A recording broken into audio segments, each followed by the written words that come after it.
오늘 하나의 말씀은 누가복음 5장 우리 17절에서 26절 말씀입니다. 누가복음 5장 17절에서 26절 말씀. 누가복음 5장 17절에서 26절. 제가 먼저 읽겠습니다. 하루는 가르치실 때에 갈릴리의 각 마을과 유대와 예루살렘에서 온 바리새인과 율법교사들이 앉았는데 병을 고치는 주의 능력이 예수와 함께 하더라.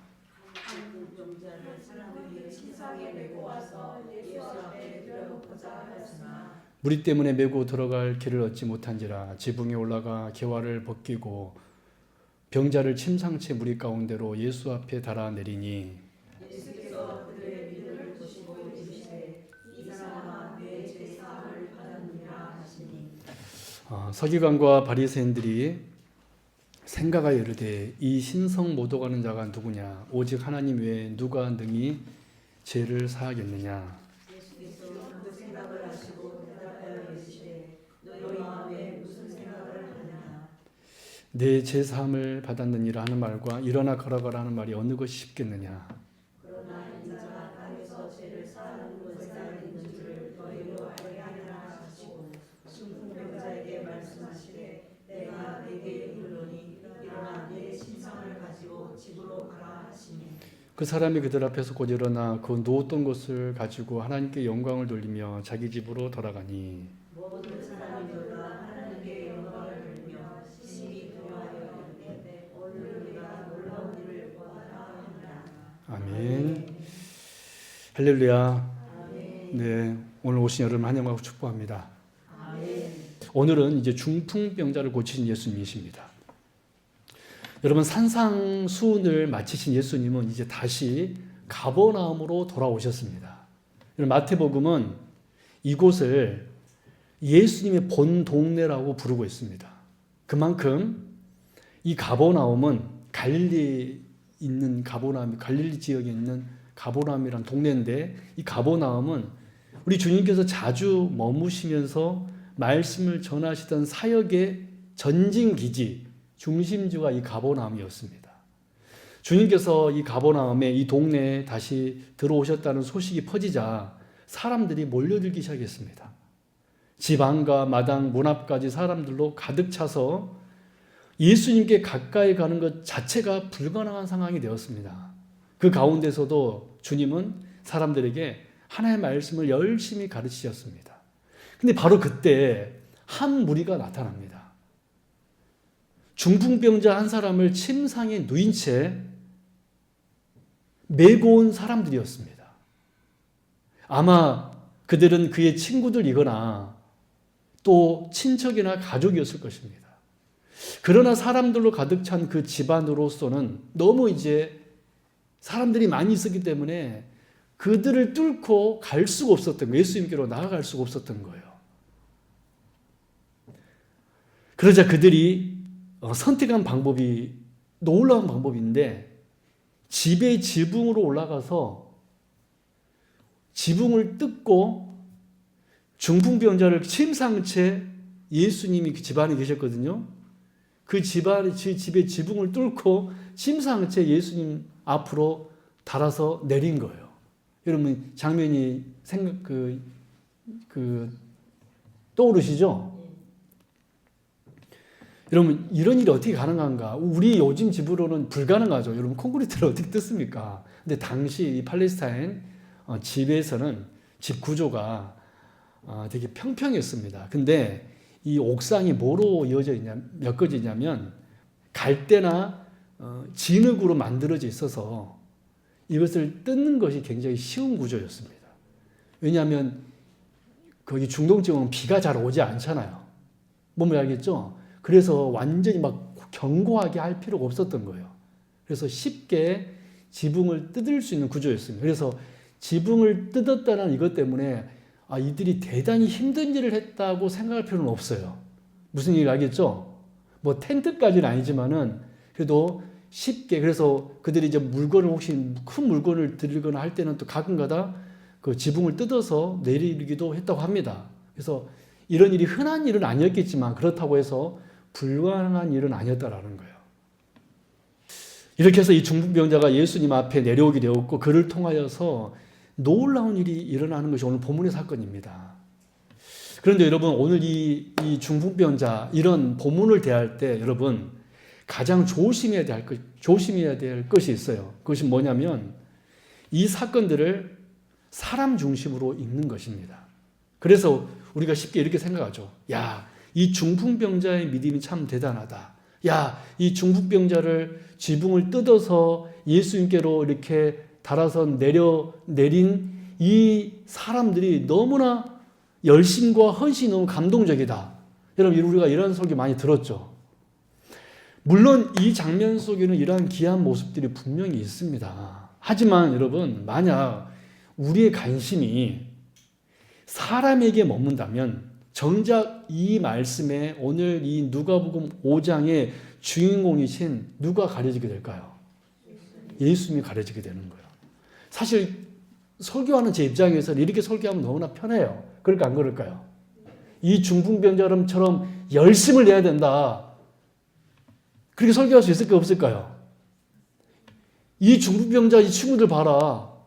이 사람들 때문에 갈 수 없었지만 돌아가지 아니하고 지붕까지 뜯어서 예수님께로 갔다. 우리들에게 이러한 믿음이 필요하다. 얼마나 도전적이고 그래 안 그래요? 목사로서 이런 게 설교하면 너무나 쉽고 우리 또 성도들한테 헌신을 또 강조하는데 굉장히 좋은 본문이 되겠죠. 그럴까 안 그럴까요? 그러나 여러분 우리가 이런 사건들을 대할 때 이런 성경을 대할 때 이런 식으로 성경을 읽어서는 안 돼요. 그러면 누가 가려진다? 오늘 본문의 사건의 주인공이 누가 가려진다? 예수님이 가려진다는 것입니다. 성경은 언제나 우리 사람을 이야기하고 있지 않습니다. 성경은 언제나 누구를 이야기할까요? 하나님이 어떤 분이신지 그리고 우리 주 예수님께서 누구신지를 드러내는 것이 성경이에요. 그래서 오늘 이 누가복음 사건 또한 이 사건을 시작하면서 분명히 방향을 제시합니다. 우리 17절 말씀 읽어볼까요? 17절 같이 읽습니다. 시작. 각 마을과 유대와 예루살렘에서 온 바리새인과 율법 교사들이 앉았는데 그분 언제 하실까요? 병을 고치는 주의 능력이 예수와 함께 하더라. 아멘. 이것이 여러분 오늘 본문의 핵심입니다. 병을 고치는 주의 능력이 누구와 함께 하더라? 예수와 함께 하더라. 여러분 이 한 문장이 오늘 누가복음 5장 이 말씀의 오늘 본문의 핵심입니다. 즉 이 중풍병자 이 이야기는 이 사건은 예수님께 함께 하신 주의 권능을 실제로 보여주기 위한 사건이 중풍병자 사건이라는 거예요. 중풍병자의 믿음을 드러내기 위해서 또 중풍병자를 들고 온 사람들의 믿음을 드러내기 위해서 이 사건이 기록된 것이 아니라 누구의 권능을 드러내기 위해서 중풍병자 사건이 기록되어 있다? 주의 권능. 여러분 이해하셨습니까? 누가는 이 누가복음 기록할 때 바로 이 17절을 강조하고 있는 거예요. 병을 고치는 주의 능력이 누구와 함께 하더라? 예수와 함께 하더라. 이것이 오늘 본 사건의 핵심이라는 거예요. 그러므로 여러분 오늘 이 본문은요. 중풍병자의 믿음을 선포하는 말씀이 아니라 그리고 또 이 중풍병자를 메고 온 사람들의 열심을 강조하는 그런 이야기가 아니라 죄를 사하시고 병을 고치시는 예수님의 권능을 드러내는 말씀입니다. 오늘 우리 이 말씀을 통하여서 하나님의 귀한 뜻과 진리를 발견하는 저와 여러분 되기를 바랍니다. 첫 번째, 오늘 본문은 무엇을 강조하고 있냐면 무엇을 드러내고 있냐면 죄는 우리를 무력하게 만든다는 거예요. 죄는 우리를 어떻게 만든다? 무력하게 만든다. 이것이 오늘 본문의 첫 번째 핵심입니다. 오늘 본문 중풍병자 사건이 기록된 이유예요. 죄는 우리를 어떻게 만든다? 무력하게 만든다. 그럼 왜 여러분 중풍병자였을까요? 그 이유는 이 중풍병이야말로 여러분 중풍은 어떤 병이죠? 몸을 움직일 수 없는 병이잖아요. 옛날에 풍 맞았다는 그런 말이 있잖아요. 몸을 움직일 수가 없습니다. 여러분 이 중풍병이야말로 그래서 죄가 사람을 어떻게 만드는지를 가장 분명하게 보여주는 병이기 때문에 예수님께서는 이 중풍병자를 통하여서 당신의 권능을 보이셨습니다. 여러분 실제로 오늘 본문 속 중풍병자는 어떤 사람이었습니까? 손과 발을 쓸 수 없는 사람이었습니다. 그는 예수님에 대한 소문을 그도 들었을 거예요. 그랬을까요? 안 그랬을까요? 들었을 거예요. 그런데 그래서 분명 예수님께 나아가고 싶었을 것입니다. 그러나 이 사람은 이 중풍병을 알고 있었기 때문에 자기 힘으로는 단 한 걸음도 움직일 수 없는 사람이었습니다. 그래요? 안 그래요? 분명히 예수님에 대한 소문을 들었기 때문에 나도 예수님께 가서 병을 치료받고 싶었다라는, 왜? 예수님이 그때 당시 병을 치료하고 계시기 때문에 그도 분명히 가고 싶었을 건데 그는 중풍병을 알고 있었기 때문에 자기 스스로 갈 수 있었습니까? 없었습니까? 없었다라는 거예요. 사실 여러분 성경 속 복음서에 여러 병자들이 나오는데 다른 병자들과 비교해 보면 이 점이 참 달라요. 여러분 예를 들어 혈류증 걸린 여인이 있었습니다. 이 여인은 적어도 사람들하고 접촉을 해서는 안 되는 그런, 당시로서는 부끄러운 병, 당시로서는 율법으로서는 정죄받을 수밖에 없는 그런 병을 앓고 있었지만은 몰래 비집고 들어가서 사람들 틈을 비집고 들어가 누구의 옷자락을 붙잡기로 됐습니까? 예수님의 옷자락이라도 그녀는 붙잡았습니다. 그러나 이 중풍병자는 그조차도 할 수 없었습니다. 누군가 자기를 들어 옮겨주지 않으면 주님 곁에 갈 수도 없는 사람이었다라는 거예요. 그렇다면 그가 한 일은 무엇입니까? 아무것도 없습니다. 지붕이 뚫릴 때까지, 사람들이 자기를 달아내릴 때까지 그는 그저 침상에 누워 있었을 뿐입니다. 여러분 바로 이 점 때문에 중풍병자는요, 지금 이 중풍병자 사건이 주님의 권능을 드러내기에 가장 적합한 인물이 되었던 거예요. 여러분 성경은 이 중풍병자의 믿음을 드러내기 위함이 아니라 누구의 권능을 선포하기 위함이다? 예수님의 권능을 선포하기 위해서 누구를 지금 사용하신 것입니까? 중풍병자를 사용하신 거예요.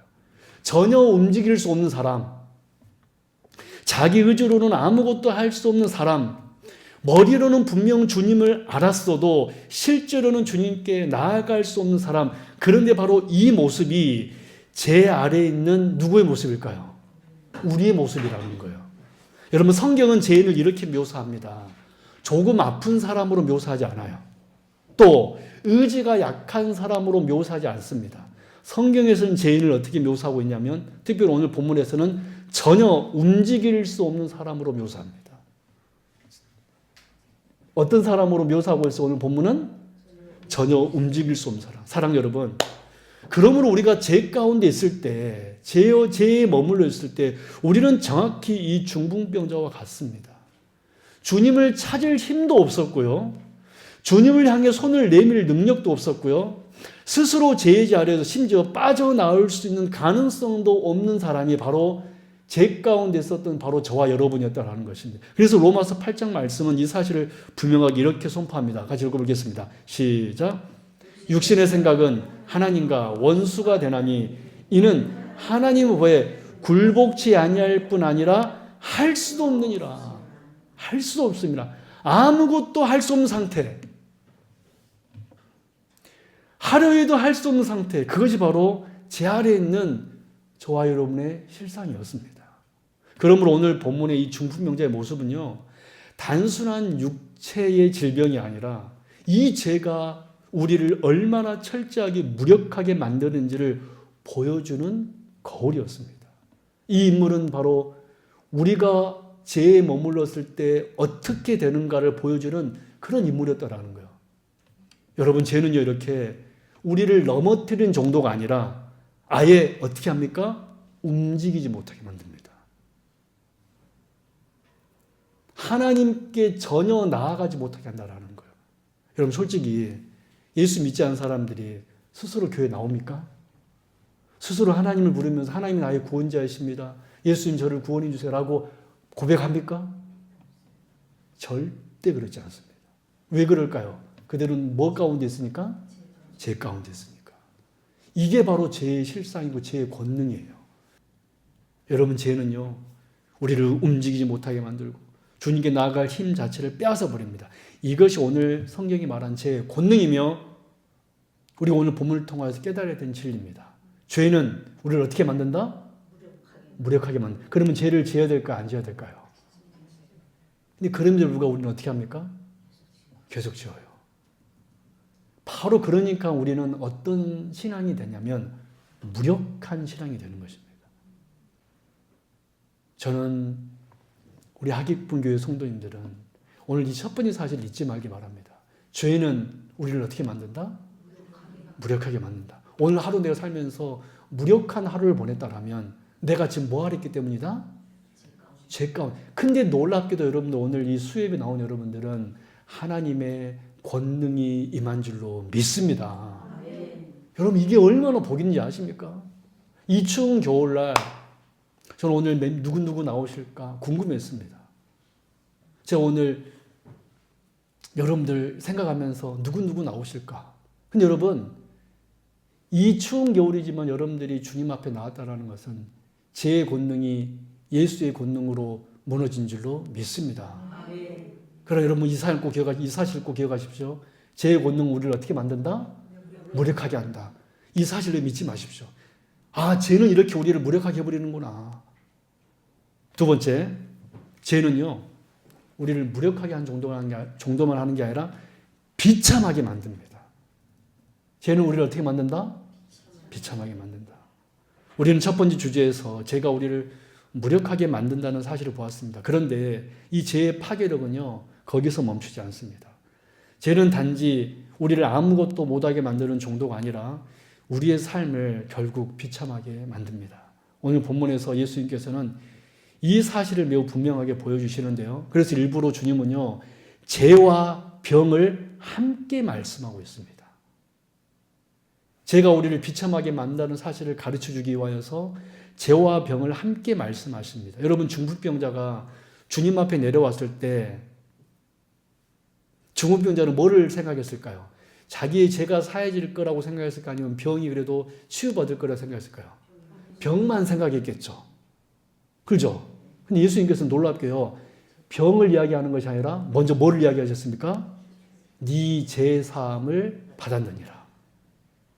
이게 핵심이에요. 두 번째, 분명 이 환자는, 이 중풍병자는 병을 고치러 왔는데 이 사람은 주님은 먼저 병을 이야기하지 않냐고 뭐를 이야기하고 계십니까? 죄를 이야기하고 하십니다. 그리고 실제로 그 사람의 죄를 사해 주신 후에 나중에 그의 병도 함께 고쳐 주십니다. 이를 통해 주님은 우리에게 중요한 진리를 가르쳐 주시는데 병과 죄는 아주 밀접한 관계가 있다는 거예요. 물론 여기서 한번 잡아보십시오. 조심해야 할 것이 있습니다. 성경은 어떤 사람이 병이 들었다고 해서 그 사람이 큰 죄를 지었다라고 단정하지 않기 때문에 그래요. 여러분, 병에 걸리는 이유는 참 다양합니다. 건강관리를 잘 못하는 사람은 뭐에 걸릴까요? 병에 걸려요. 죄와 상관없이. 그래요, 안 그래요?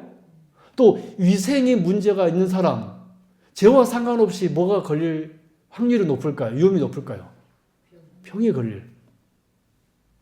환경의 영향일 수도 있습니다. 또 하나님이 어떤 뜻을 이루기 위하여서 또 병을 사용하실 때도 있습니다. 또 때로는 그 병을 통해 우리를 낮추시고 또 어떤 때는 그 병을 통하여 다른 사람을 살리는 도구로 쓰시기도 하십니다.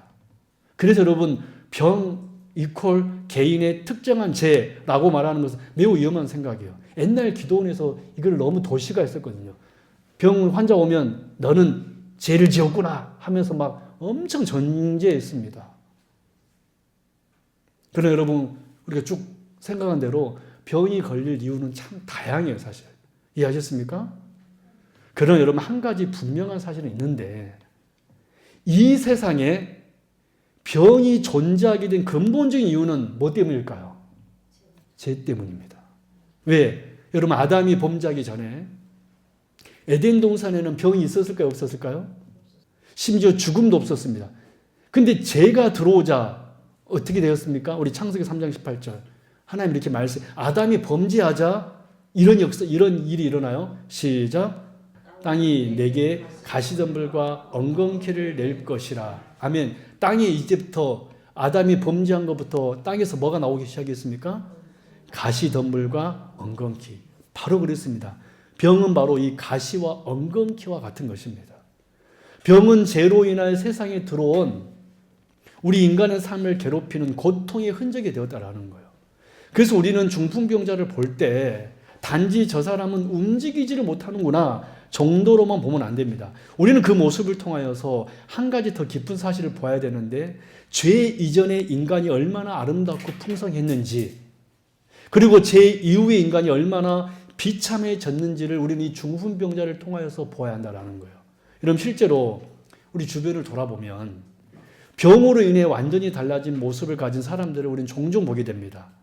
예전에는 참 그분이 참 얼굴이 생기가 있었고 몸도 건강하고 웃음이 많던 분이 그 심각한 병에 걸린 후에는 몸도 말라가고 얼굴빛도 피부의 빛이 사라지고 고통 속에서 하루하루 살아가는 모습을 보게 됩니다. 그럴 때 우리는 무엇을 생각해야 됩니까?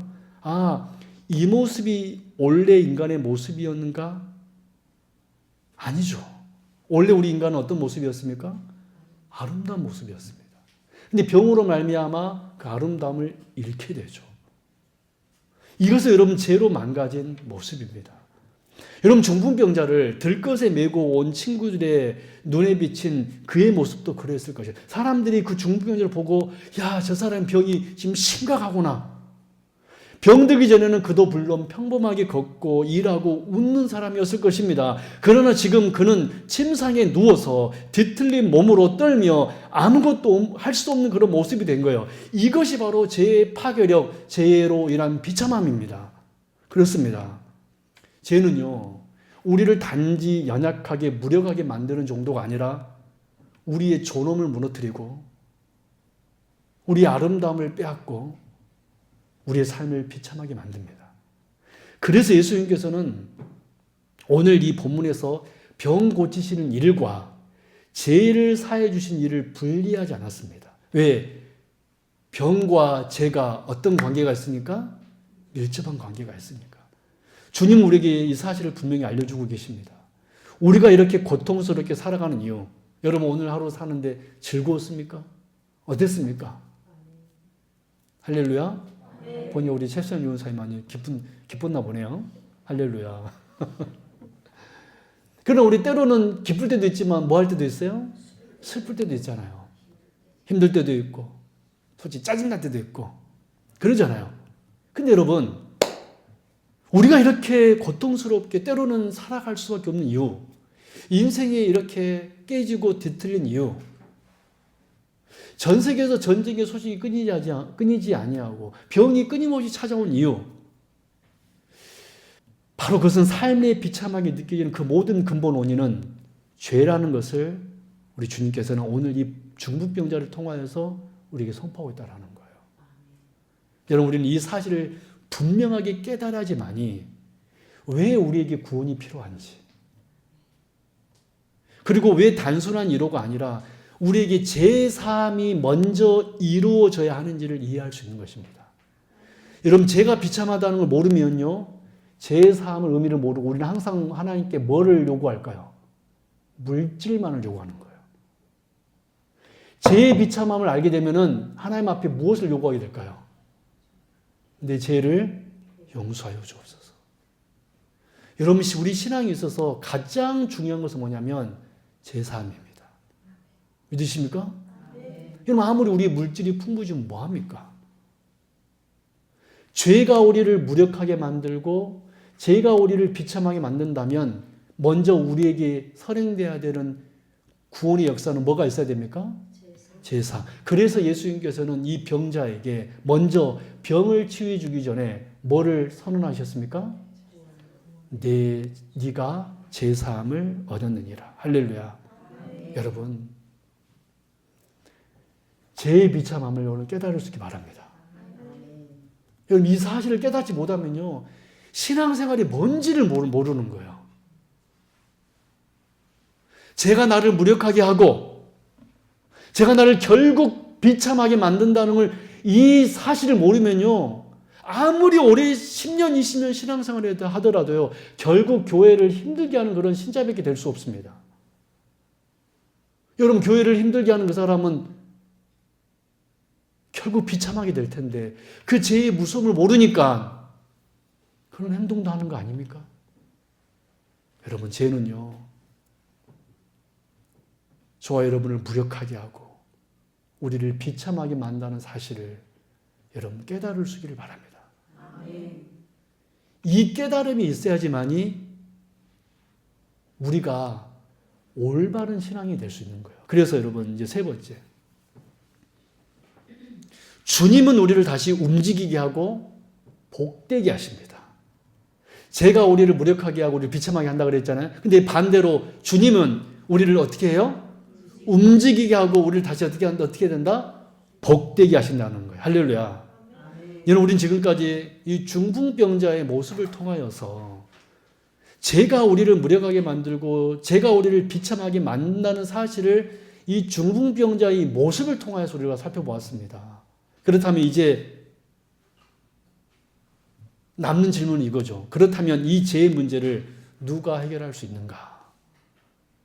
이 병의 근원을, 이 우리의 인간의 비참함을, 우리를 하나님께 나아가지 못하게 붙들고 있는 이 죄를 과연 누가 이길 수 있는가? 이것이 여러분 중요한 것이죠. 그런데 예수님은 이 질문에 대해서 분명하게 이렇게 대답하십니다. 20절 같이 읽어보겠습니다. 시작.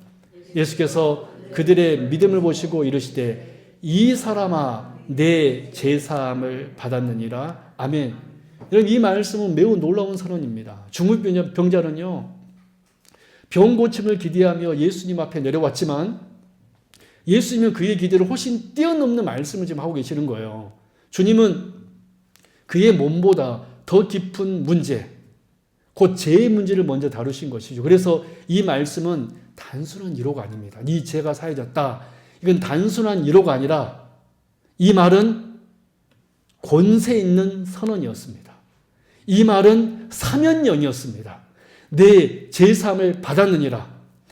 여러분, 이 한마디는요, 오직 하나님만이 하실 수 있는 말씀이었습니다.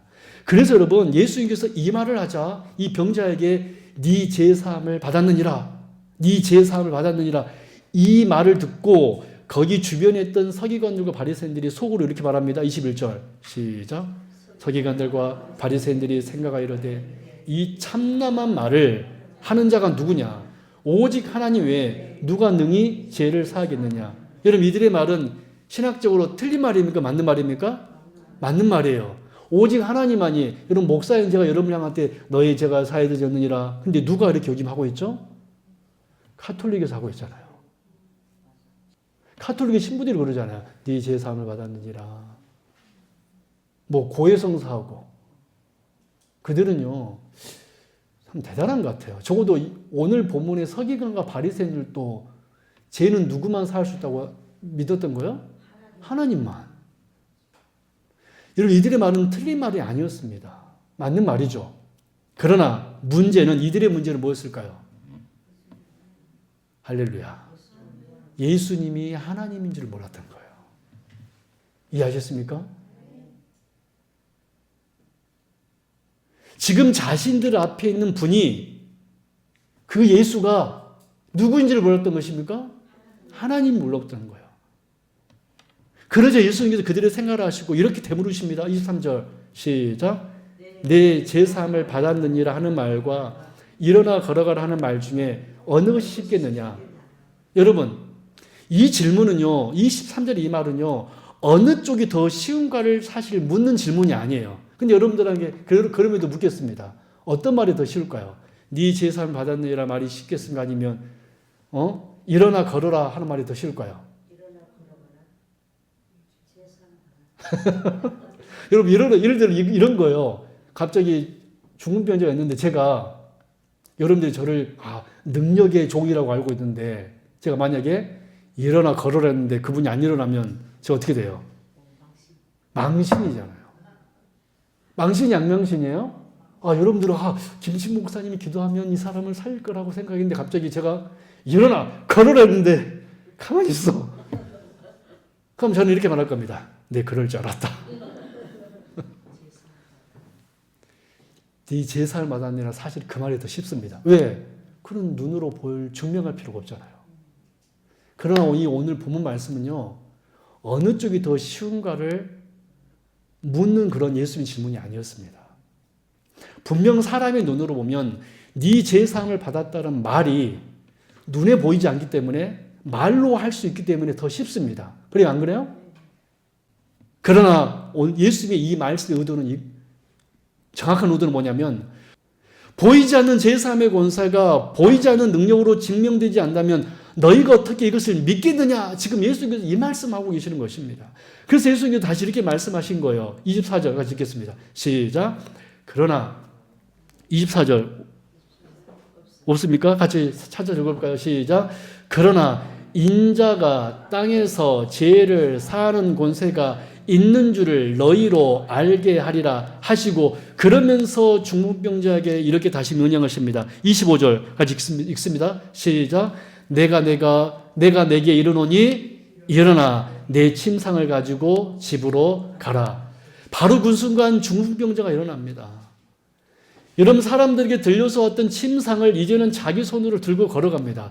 이것은 단순한 병고침이 아닙니다. 이것은 어떤 역사냐면 이 죄인이 다시 의인으로 바뀌는 새 창조의 표적이 이 사람이 일어나는 표적이었습니다.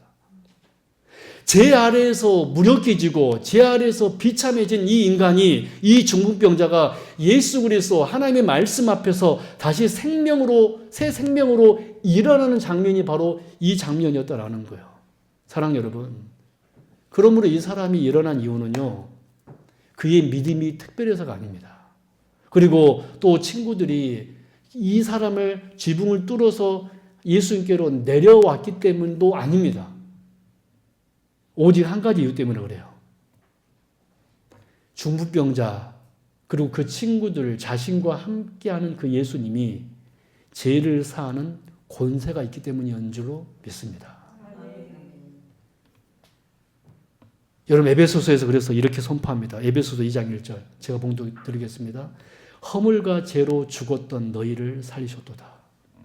여러분 우리는 단지 아픈 사람이 아니에요. 우리는 옛날에 예수 믿기 전에 단지 아픈 사람이 아니었습니다. 우리는 죄로 죽었던 사람이었습니다.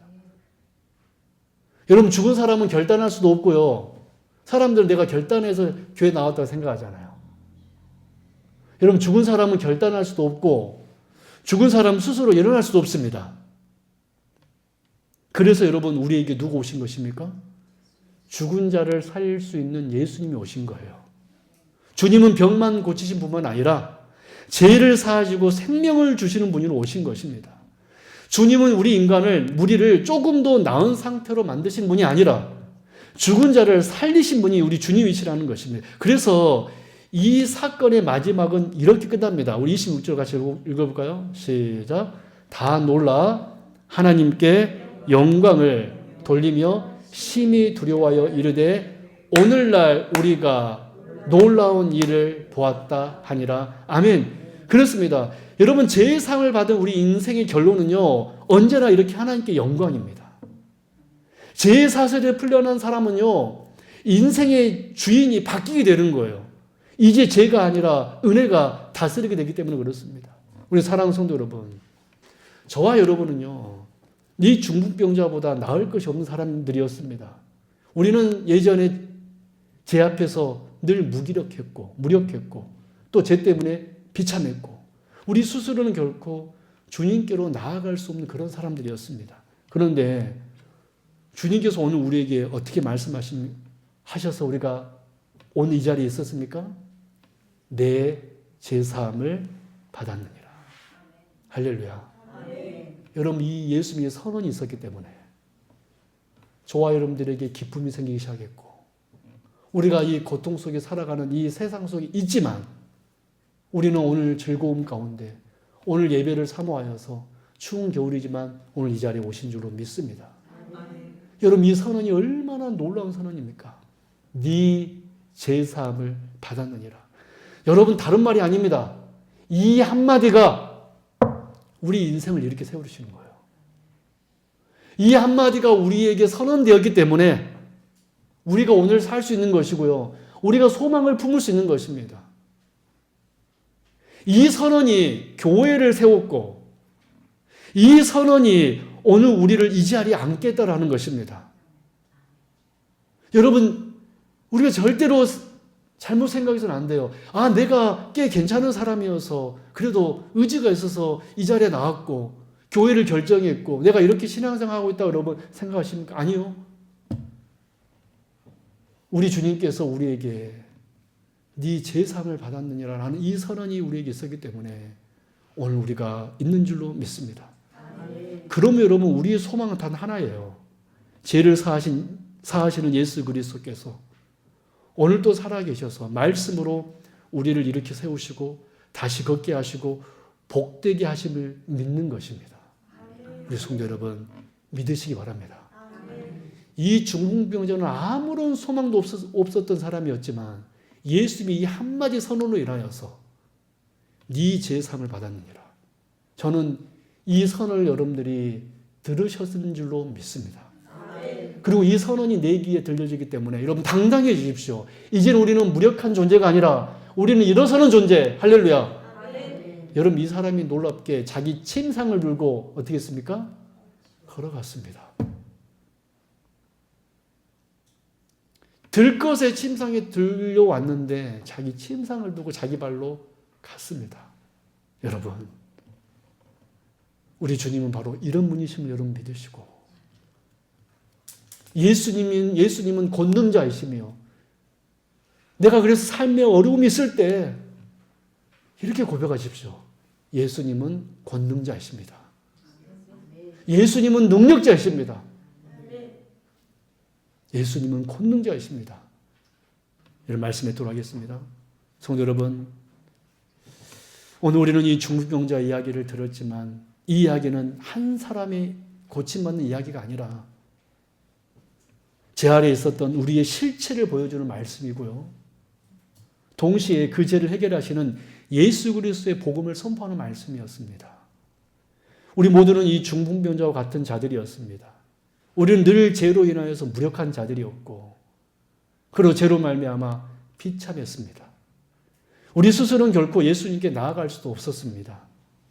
우리가 주님을 찾은 것이 아니라 주님께서 우리를 찾아오셨고 우리가 일어난 것이 아니라 주님의 말씀이 우리를 일으켜 세우신 것입니다. 여러분 중풍병자는 아무 말도 하지 않았고 아무 일도 하지 않았습니다. 실제로 성경은 그가 어떤 믿음으로 고백했다라는 기록도 없습니다. 그는 결단하지도 않았고 주님께 서약하지도 않았습니다. 다만 예수님의 말씀을 듣고 일어났습니다. 할렐루야. 딱 한 가지예요. 누구의 말씀을 듣고 일어났다? 여러분 신앙생활이라는 게 뭐냐면요. 주의 말씀을 듣는 거예요. 여러분 신앙생활은 예수의 말씀을 듣지 않으면 그런 신앙생활이 아닙니다.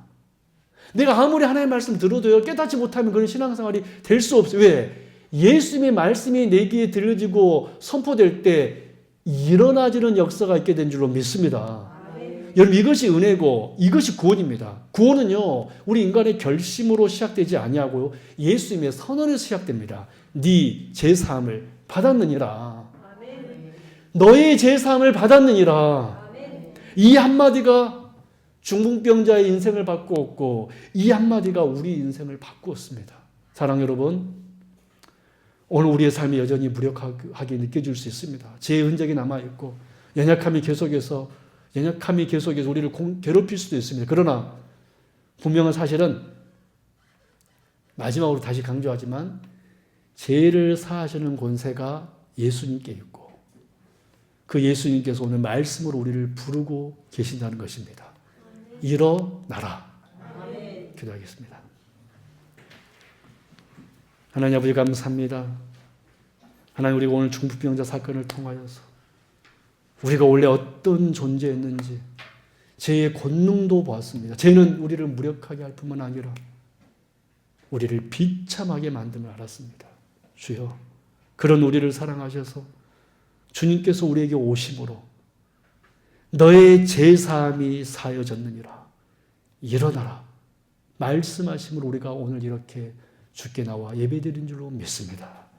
우리 성도는 오늘 이 말씀 늘 기억하여 일어나 걸어갈 수 있는 주의 백성 되게 하여 주옵소서.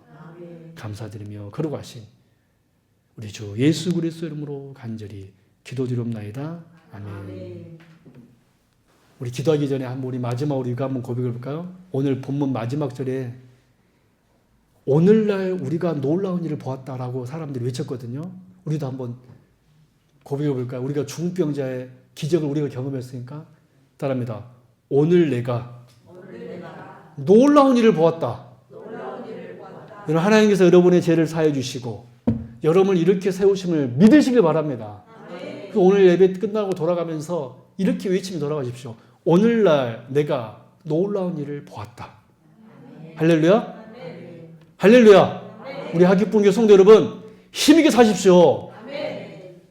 의기소침해지지 말고 오늘 내가 놀라운 일을 경험했다. 할렐루야. 우리 찬양하고 우리 기도 오늘 말씀 붙들고 기도하도록 하겠습니다.